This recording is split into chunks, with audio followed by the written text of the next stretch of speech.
नमस्ते सर। बोलो बेटा पप्पू। सर एक डाउट था कि ये आंसर में मैंने सब कुछ सही लिखा है, फिर भी इतने कम मार्क्स काहे मिले हैं सर? दिखाओ भाई।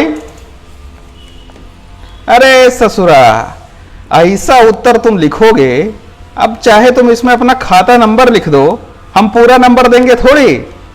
इससे अच्छा तो कूड़ा होता है बे।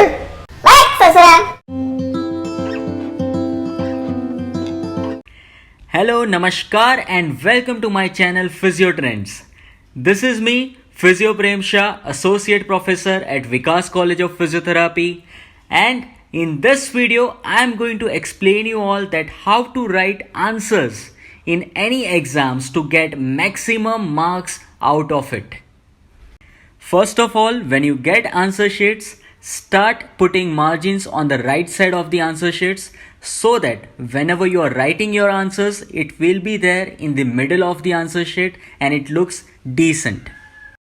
Now once you get your question paper, just go through full question paper and decide which section you want to start first and which all questions you are most confident about.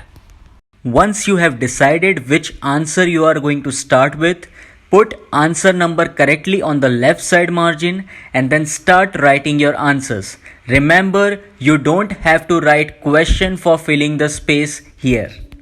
Also, do not mention anything extra other than asked in the question, because it is going to be time waste for you as well as for the examiner, and because of this sometimes you might lose some marks. After every answer, draw one line to show that answer is completed at that point. Do not start new answer from the same page you have completed the previous answer. Always use new page to start new answer or new section so that it helps examiner to differentiate between two answers or two sections.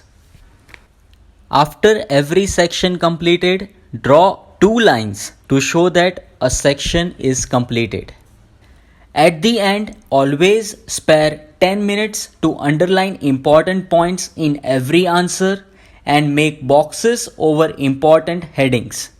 This draws attention of examiner to important points of the answer, and also their time is saved as they don't need to read everything in the answer. Draw 3 lines after finishing all the answers and sections at the end of the paper to show that your answers are complete. Another pro point for getting good marks is drawing a diagram or chart whenever it is possible in the answers. This way, examiner comes to know that how good you are aware about the topic and questions which has been asked.